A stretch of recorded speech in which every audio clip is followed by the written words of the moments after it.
खुलुमबाय। बे समाव बडलेण्ड इंखं टेलिभिजननि स्टुडिअ आं मिथिका नार्जारी। दिनै मोनाबिलिनि गाहाय गाहाय रादाबफोराव दङ। सानसेनि हाबाफारिजों बिटिसिनि 8 सेसन खुंदों। रन्जन दैमारिखौ जिउ जोबजासे जोबथेसालिनि साजा, साब्रैखौ केसनिफ्राय उदां खालामबाय।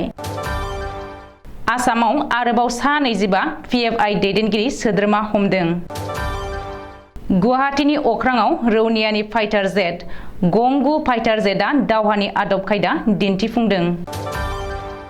बाथौ खेराइ फेमिलिनि रिजर्टखौ थाबैनो बन्द खालामनांगौनि दाबिजों काजलगावआव गोख्रों सोमावसारदों।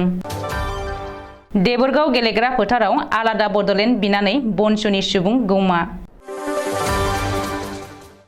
दानिया फै आबुं रादाबाव।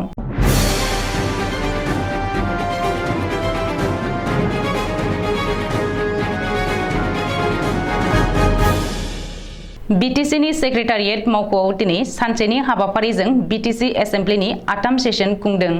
कक्राझारनि बड'फा नोगोराव थानाय बिटिसिनि सेक्रेटारियेट मावख'नि एसेम्ब्लि हलाव दिनै बिटिसिएलएनि बुंथिगिरि कातिराम बर'नि सामलायनायाव सानसेनि हाबाफारिजों बिटिसिनि 8 सेसन खुंदों। बिटिसिनि 8 सेसना दिनै हेंथा दोलोनि गोख्रों बाहागो लानायाव गाहामैनो खुंफुंजायो। अब्लाबो बे हाबाफारियाव बिटिसिनि बारग' गाहाय आरो बिपिएफनि आफादगिरि हाग्रामा महिलारिया बाहागो लायाखै होननानै मिथिनो हादों। रिपर्ट बादिब्ला दिनैनि सावरायमेलाव गाहायै बिटिसिआव 3थि आरो 4थि थाखोआव थिसनथाइ होनायजों लोगोसे बिटिआर सोरखारनि गुबुन गुबुन बिथिंनि जौगाथायारि बिथांखिफोरनि बागै सावरायनाय जायो। ओरैहाय बिटिसि एसेम्ब्लिनि 8 सेसननि थाखाय हेंथा दोलोआ गासै मोन 50 सोंथिफोर खालामदोंमोन आरो बेफोर सोंथिफोरखौ सावरायनो थाखाय साननै एबा सानथामनि हाबाफारि लाजानो लुगैदोंमोन। नाथाय बिटिआर सोरखारा सानसेनिल' हाबाफारि लानानै दिनैनि 8 सेसनखौ बारहोबाय होननानै खौरांगिरि मेलनि गेजेरजों फोरमायदों हेंथा दोलोनि दैदेनगिरि देरहासात बसुमतारिया। बबेखानि 8 सेसनाव माखासे जेंना जेंगोना आरो आयदाफोरनि सायाव सावरायनांगौ दंमोन। नाथाय खुंथाय गोहोआव थानाया बेफोरखौ जेबो प्रायरिटि होआलासेनो दिनैनि 8 सेसना एडिशनेल बाजेट एप्रुभ खालामना लादों आरो हेंथा दोलोआ दैखांनाय मोन 8ल' सोंथिनि सायाव सावरायदों होननानैबो देरहासात बसुमतारिया खौरांगिरिनि मेलाव दाबि खालामदों। बिटिआर गोरोबथानि गुबुन सासे सागानगिरि आरो एनडिएफबिनि गायसनगिरि आफादगिरि रन्जन दैमारिखौ जिउ जोबजासे जोबथेसालिनि साजा फोसावदों गुवाहाटी गोजौ बिजिरसालिया। 30 अक्ट'बराव लान्थ्रियै बमा बेरफ्रुहोनाय जाथायनि सायाव दिनै गुवाहाटी गोजौ बिजिरसालिया गोनांथार राय दान होयो आरो एनडिएफबिनि गायसनगिरि आफादगिरि रन्जन दैमारि एबा डिआर नाब्लाखौ जिउ जोबजासे जोबथेसालिनि साजा होनाय रायखौ बाहाल लाखियो। मख'नो गोनांदि रन्जन दैमारिखौ 30 अक्ट'बराव लान्थ्रियै बमा बेरफ्रुहोनाय जाथायनि गाहाय दायनिगिरि खालामनानै सिगाङाव होनाय रायदानखौ दिनै गुवाहाटी गोजौ बिजिरसालिया बाहाल लाखिदों। मिथिनो हानाय बायदिब्ला 30 अक्ट'बराव बमा बेरफ्रुहोनाय जाथायाव रन्जन दैमारिजों लोगोसे सा 14 दायनिगिरिफोरनि गेजेराव गुवाहाटी गोजौ बिजिरसालिया दिनै राय दान होनानै साब्रै सुबुंखौ दाय गैयै फोसावबाय एबा बै बेरफ्रुहोनाय केसनिफ्राय उदां खालामबाय। केसनिफ्राय उदां जानाय बे साब्रै सुबुंफोरा जादों असाय बर', लख्रा बसुमतारी, इन्द्र ब्रह्म आरो जयन्ती ब्रह्म। नाथाय गुबुन सा 10 दायनिगिरिफोरनि साजाखौ बाहाल लाखियो। रन्जन दैमारिजों लोगोसे अजय बसुमतारी, राजु सरकार, खरगेश्वर बसुमतारी, जर्ज बर', राजेन गयारी आरो बैसागी बसुमतारीमोनखौ 30 अक्ट'बराव बमा बेरफ्रुहोनाय जाथायनि दायनिगिरि फोसावनानै जिउ जोबजासे जोबथेसालियाव थानायनि फिन राय दान होदों गुवाहाटी गोजौ बिजिरसालिया। मख'नो गोनांदि दिनैनि हियारिंआव रन्जन दैमारिजों लोगोसे 30 अक्ट'बराव बेरफ्रुहोनाय जाथायनि केसाव जोबथेसालियाव थानांनाय बारग' एनडिएफबिनि सोद्रोमाफोरखौ रेहाय होगोन आरो जोबथेसालिनिफ्राय उदां खालामगोन होननानै बर' हारिनि गेजेरावबो मिजिं थिदोंमोन।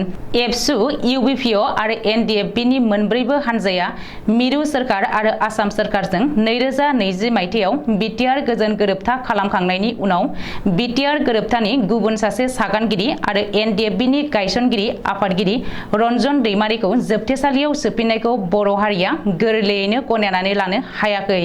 जाउनाव बिटिआर गोरोबथाखौ दहाय होनानै रन्जन दैमारिजों लोगोसे एनडिएफबिनि गासैबो सोद्रोमाफोरखौ जोबथेसालिनिफ्राय उदां खालामनो थाखाय बर' हारिनि माखासे आफादफोरा दाबि खालामबोबाय थानाय जादोंमोन। नाथाय गुवाहाटी गोजौ बिजिरसालिया दिनै रन्जन दैमारिजों लोगोसे बारग' एनडिएफबिनि सा 10 सोद्रोमाफोरखौ फिन जिउ जोबजासे जोबथेसालियाव थानायनि साजा फोसावनायखौ माखासे थाखोआव गोथौ दुखु मोननाय फोरमायदों। आसामाव आरोबाव सा 25 पिएफआइ दैदेनगिरि सोद्रोमाफोर हमनो हादों। आसामनि 6-8 जिल्लायाव पुलिस बिफाना गोख्रों सिग्रोमनानै पिएफआइनि सा 25 दैदेनगिरि सोद्रोमाफोरखौ हमनो हादों। पुलिस बिफाना दिनै गोख्रों सिग्रोमनानै कामरुप जिल्लानिफ्राय साबा, गवालपारानिफ्राय सा 10, करिमगन्ज जिल्लानिफ्राय सासे, उदालगुरि जिल्लानिफ्राय सासे, दरंआव सासे, धुबुरीआव साथाम, बरपेटानिफ्राय सानै आरो बाक्सा जिल्लानिफ्राय सानै पिएफआइ दैदेनगिरि सोद्रोमाफोरखौ हमनो हादों होननानै सुलुङाव फोरमायदों। रिपर्ट बादिब्ला गवालपारा जिल्लानि लखिपुर, गवालपारा, माटिया, रंजुली, धुबधारा, धानानि बेन्दोंआव गुबुन गुबुन जायगायाव अपारेशन खालामनानै गवालपारा पुलिसा सा 10 पिएफआइ दैदेनगिरि सोद्रोमाफोरखौ हमनो हादों। ओरैहाय धुबुरी जिल्लानि बिलासिपारा पुलिसा आलगा आरो तिलापारायाव सिग्रोमनानै साथाम पिएफआइ दैदेनगिरिफोरखौ हमनो हादों होननानै मिथिनो हादों। मख'नो गोनांदि आसामाव पिएफआइनि हेंथायै सोलिगासिनो दङ गोख्रों अपारेशन। हादरनि गुबुन गुबुन रायजोजों लोगोसे आसामावबो पिएफआइनि हेंथायै गोख्रों अपारेशन सोलिगासिनो। मिथिनो हानाय बायदिब्ला हादर नाङै दासिमाव सा 170निबो बांसिन पिएफआइ दैदेनगिरि सोद्रोमाफोरखौ हमनो हाबाय। दिनै गुवाहाटी नोगोरमानि लाचित गाथोननि अख्रां सायाव अख्रां रौनियानि फाइटार जेट। भारतारि अख्रां रौनियानि सूर्य किरण एर'बेटिक हानजाया सुंद'यै एसकेएटिआ उरां एर'बेटिक दिन्थिफुंनाय हाबाफारि बानजायदों। दिनै फुंनि 10 रिंगानिफ्राय 11 रिंगासिम बानजायदों बे दिन्थिफुंनाय हाबाफारिखौ। सा 9 पाइलटफोरनि मोनसे हानजाया हक एमके 132 फाइटार जेटजों खमैबो 1 घन्टासो सम अख्रां सायाव गावसोरनि रोंग'थिखौ दिन्थिफुंदों। रिपर्ट बादिब्ला भारतारि अख्रां रौनियानि ईस्टार्न एयार कमान्ड आरो आसाम सोरखारनि जथाय बानजायनायाव आजादी का अमृत महोत्सवखौ लोब्बा लानानै दिनैनि बे दिन्थिफुंनाय हाबाफारिखौ खुंदों। बे हाबाफारियाव रायजो बेंगिरि प्रफेसर जगदीश मुखी, गिबि मन्त्रि doctor Himanta Biswa Sarma, air marshal D K. पाटनायकजों लोगोसे भारतारि अख्रां रौनियानि गोजौ थाखोनि मावख'गिरिफोरा बाहागो लायो। मख'नो गोनांदि भारतारि अख्रां रौनियानि 52टी स्क्वाड्रननि मोनसे बाहागो सूर्य किरण हानजाया थांनाय 25 बोसोरनिफ्रायनो उरां एर'बेटिक्स दिन्थिफुंगासिनो दङ। मिथिनो हानाय बायदिब्ला गुवाहाटीनि उनाव 8 अक्ट'बर खालि चन्डीगढ़आव आरो 14 अक्ट'बर खालि बरेलीआव बेबायदिनो दिन्थिफुंनाय हाबाफारि खुंगोन। बेनि सिगां स्क्वाड्रनआ बावैसो 14 सेप्तेम्बर खालि भुवनेश्वराव आरो 18 सेप्तेम्बर खालि भुरीनि ब्लू फ्लेग बीचआव बेबायदि दिन्थिफुंनाय हाबाफारिखौ खुंदोंमोन। बाथौ खेराइ फेमिलि रिजर्टनि हेंथायै दिनै एबसुआ गोख्रों सोमावसारदों। चिरां जिल्लानि सामथाइबारियाव थानाय बाथौ खेराइ फेमिलि रिजर्टखौ थाबैनो बन्द' खालामनांगौनि दाबिजों दिनै एबसुनि दैदेननायाव गोख्रों सोमावसारदों। बिटिसिनि बारग' गाहाय हाग्रामा महिलारिनि बिसि शिउली ब्रह्म महिलारिया गोदानै फसंनाय बाथौ खेराइ फेमिलि रिजर्टनि हेंथायै दिनै सदर काजलगावआव हानजा सुरनानै गोख्रों सोमावसारदों। क'क्राझार आरो चिरां जिल्ला एबसुनि बानजायनायाव खुंनाय बे सोमावसारनाय हाबाफारियाव चिरां जिल्ला ट्राइबेल संघ, बिटिआरनि आख्रासुजों लोगोसे गुबुन गुबुन आफादफोरा बाहागो लायो। रिपर्ट बादिब्ला बाथौ खेराइ रिजर्टनि हेंथायै हानजा सुरनायनि सिगां सिगां काजलगाव हाथाइसालियाव मोनसे मेलबो खुंनाय जायो।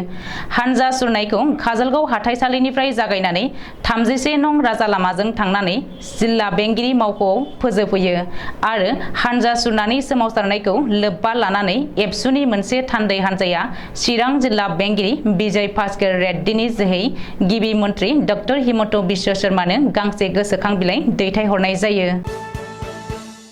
क'क्राझारनि देबोरगाव गोजौसिन फरायसालिनि गेलेग्रा फोथाराव आलादा रायजो बड'लेण्ड सोरजिनायनि दाबिजों बर' माहारियारि फरायसा आफाद एबा बनसुआ सुबुं गौमा मेल खुंदों। मंगलबारनि बे सुबुं गौमा मेलाव गासै 5,000सो रायजो राजाया बाहागो लानायखौ नुनो मोन्दों। गिबि हाबाफारि बायदियै बनसुनि आफादगिरि बनजित मनजिल बसुमतारिया आलारि बाथि सावजेननानै सुबुं गौमा मेलखौ बेखेवजेनो आरो गाहाय नेहाथारि डक्टर निजोम कुमार ब्रह्मआ बराय बिबुंथिजों बयखौबो बरायो आरो गावनि बराय बिबुंथियाव दिनैनिफ्राय बनसुनि सोमावसारनाया जागायजेनबाय आरो बेबायदिनो आलादा रायजो बडलेण्ड बिनायनि सोमावसारनाया फारियै जालांबाय थासिगोन होननानै रायजो राजानो फोरमायो। बेनि उनाव एबसुनि बारग' रांगिरि आरो आथिखालनि BJSMनि मावफुं आफादगिरि दावराव देख्रेब नार्जारिया गुवारै बिबुंथि लाखिनानै बुंदों दि थांनाय 27 जानुवारि 2022आव बिटिआर गोरोबथा खालामनाया बर' हारिनि जेबो मुलाम्फा लाबोआखै, नाथाय थाखानाय 6थि शेड्युल एबा BTCनि गोहोखौसो खोमानानै लानायखौ नुनो मोनदों। बे सुबुं गौमा हाबाफारियाव गाहाय आलासि महरै क'क्राझारनि आगु DC आरो BTCनि बारग' प्रिन्सिपाल सेक्रेटारि आजिरा मोननाय IAS अफिसार जन इन्टी काटार, BJSMनि आफादगिरि जनकलाल बसुमतारी, बडलेण्ड मुलुगसोलोंसालिनि आजिरा मोननाय डाइरेक्टर डक्टर दिननाथ बसुमतारी, आजिरा मोननाय BEO अमर सिंह ब्रह्म, कंग्रेसनि दैदेनगिरि गर्जन मुसाहारि, समाज सिबियारि जेब्राराम मुसाहारि मोनहा बाहागो लाफैदोंमोन। गाहाय आलासि जन इन्टी काटारा गावनि बिबुंथियाव बुंदों दि 6थि शेड्युलाव मोनखानाय BTCनि गोहोआ जोबोद गोजौ थाखोआव दंखायोमोन, नाथाय बेनि गोहोखौ बांहोनो नागारनानै बिटिआर गोरोबथाया गाहायावसो लाबोफिननाय बायदिसो जादों। मानो होनोब्ला बिटिआर जानायनि उनाव मोन 16 बिफानखौ DCनो हरनायनि ओंथियानो जादों रायजो सोरखारनो हरफिननाय। गावनि मोनखानाय गोहोखौ रायजो सोरखारनो हरफिननाया गावनि लोरबांथिखौसो सिनायथि लानाय जादों। गोबां बेसेन गोसा बिबुंथि होनानै जन इन्टी काटारा बुंलाङो। दिनै मोनाबिलिनि रादाबा एसेनोसै। गोजोन्थों।